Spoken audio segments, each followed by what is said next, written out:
کہ چہرہ اقدس کو اللہ تبارک تعالیٰ نے جو ہے وہ اتنا خوبصورت جو ہے وہ بنایا تھا۔ یہ ایک نہیں، اس میں کثیر واقعات موجود ہیں۔ حضرت عبداللہ بن السلام رضی اللہ عنہ یہودیوں کے بہت بڑے عالم تھے، بہت بڑے۔ حضرت یوسف علیہ السلام کی اولاد میں سے تھے، ہائی لیول کے پڑھے ہوئے تھے یہودیوں میں۔ علیہ السلام جب ہجرت کر کے مدینہ میں تشریف لے کر گئے تو ظاہر ہے وہاں پہ حکومت اس وقت یہودیوں کی تھی، مکمل مدینہ میں کنٹرول ان کا تھا، ان کی بات مانی جاتی تھی۔ جب علیہ السلام تشریف لے کر گئے، لوگ حضور کی بارگاہ میں آنے لگے اور انہوں نے دیکھا، حسد پیدا ہوا ان کے اندر کہ جی یہ تو ہماری حکومت تو گئی۔ اب وہ کوئی نہ کوئی پروپیگنڈا کرتے، بیٹھتے سوچتے معاذ اللہ کس طرح جو ہے وہ مسلمانوں کو بدنام کیا جائے اور مسلمانوں کو پریشان کیا جائے، اور کسی نہ کسی جو ہے وہ طریقے سے جو ہے وہ ہم پھر جو ہے اسی جگہ پہ آ جائیں جیسے ہماری پہلے حکومت تھی، اسی طرح ہماری بات مانی جائے۔ وہ اس غور و فکر میں لگے رہے تھے۔ ایک دن انہوں نے میٹنگ کی، عبداللہ ابن السلام کو بلایا۔ عبداللہ ابن السلام ظاہر ذہین آدمی تھے تو قابل آدمی تھے، انہیں بلایا اور بلا کر جو ہے مشورہ کیا، کہا کہ آپ حضور علیہ السلام سے مناظرہ کریں۔ کیا کریں؟ مناظرہ کریں ہم سے۔ وہ تیار ہو گئے، انہوں نے کہا ٹھیک ہے میں مناظرہ کرتا ہوں۔ کہا جی تیاری کر لیں۔ عبداللہ بن السلام نے تیاری کی۔ تیاری کیسے؟ بندہ مناظر کیسے کرتے ہیں؟ مناظروں کا انداز یہ ہوتا ہے کہ یہ سوال میں نے کرنا ہے، اس کے جواب میں اگر یہ سوال ہوا تو یہ جواب دوں گا، یہ سوال ہوا تو یہ جواب دوں گا، یہ حدیث اس نے پڑھی تو یہ حدیث پڑھوں گا، یہ قرآن کی آیت اس نے پڑھی تو یہ پڑھوں گا اس کے مقابلہ میں۔ تو تیاری کی، کثیر سوال جو ہیں وہ تیار کیے، اور تیار کرنے کے بعد عبداللہ بن السلام آ گئے حضور کی بارگاہ میں۔ علیہ السلام صحابہ کو درس ارشاد فرما رہے تھے۔ کیا ارشاد فرما رہے تھے؟ جو تم سے رشتہ توڑے اس سے رشتہ جوڑو۔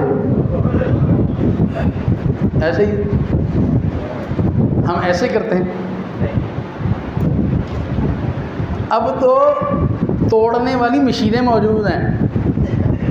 اچھا بات بندے جو ہیں انہیں اور کوئی کام نہیں ہوتا،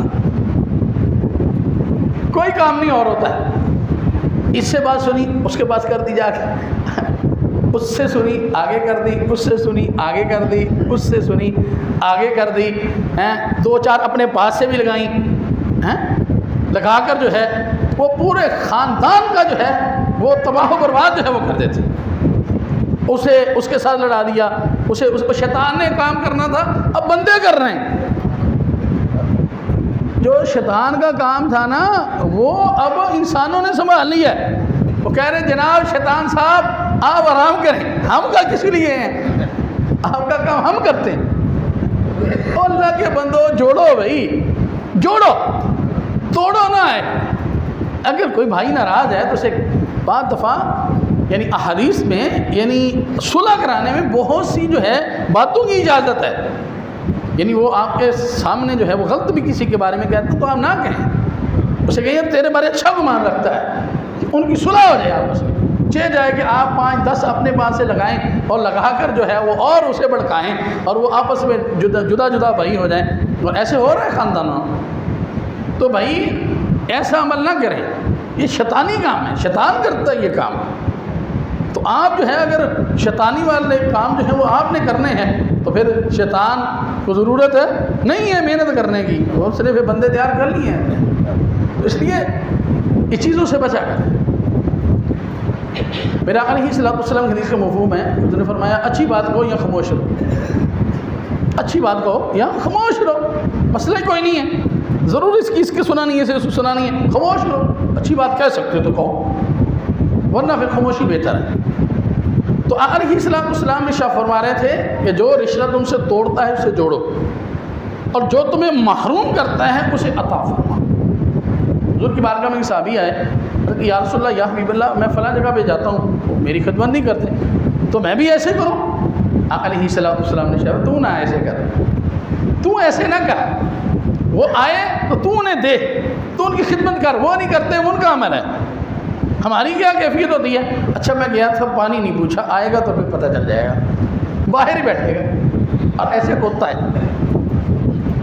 اچھا مجھے نہیں بلایا تھا، شادی پہ، وہی اللہ کے بندو شاید اس میں گنجائش ہی نہ ہو، بعض دفعہ اگلے گھر والوں کے پاس گنجائش نہیں ہوتی، حقیقت ہے جی، یعنی یہ حقیقت ہے اس بات میں۔ بچی والے بیچارے نہیں افورڈ کر سکتے، وہ کہتے ہیں جی 20 بندے لے کے آ جائیں، اور وہ بیچارے جو ہیں وہ 20 لے کر چلے گئے، تو آپ جو ہیں وہ ناراض ہو کے بیٹھے ہو، مجھے نہیں بلایا جی، مجھے کیوں نہیں لے کے گئے، کہ ان میں گنجائش ہی نہیں ہے۔ اس میں ناراضگی والی کون سی بات ہے؟ اگر گنجائش ہوتی تو تجھے بھی لے جاتے۔ اس میں کثیر حدیث ہے حضور کی۔ حضرت عبد الرحمن بن عوف رضی اللہ تعالیٰ عنہ، آپ کا نکاح ہوا تو علیہ الصلوۃ والسلام نے وہ رنگ وغیرہ لگا ہوا تھا آپ کے کپڑے، حضور نے فرمایا یہ کیا ہے؟ کہا حضور میں نے نکاح کیا ہے۔ حضور نے تو نہیں کہا تو نے مجھے کیوں نہیں بلایا، میں تیرا نبی ہوں، میرا تو کلمہ پڑھنے والا ہے۔ حضور نے اسے دعا دی، فرمایا برکت ہے اللہ تبارک و تعالیٰ۔ تو ایسی باتوں میں ناراض نہ ہوا کریں، ٹھیک ہے۔ تو علیہ الصلوۃ والسلام یہ درس ارشاد فرما رہے تھے، تو حضرت عبداللہ بن سلام آ کر بیٹھ گئے، آ کر حضور کا درس سنا، اور سننے کے بعد حضور کی بارگاہ میں آ گئے، درس ختم ہوا، حضور کی بارگاہ میں آ گئے اور عرض کی یا رسول اللہ، یا حبیب اللہ، پیارے آقا مجھے کلمہ پڑھا کر مسلمان کر۔ یہودی بڑے پریشان ہوئے، انہوں نے کہا عبداللہ بن سلام اچھا نہیں کیا تو نے۔ عبداللہ بن سلام سے انہوں نے گفتگو کی، پوچھا، کہا عبداللہ بن سلام بات یہ ہے کہ تو جاتا اور جا کر حضور سے گفتگو کرتا، اور گفتگو کرنے کے بعد جو ہے وہ تو سمجھتا کہ وہ اللہ کے سچے نبی ہیں، تو کلمہ پڑھ کے مسلمان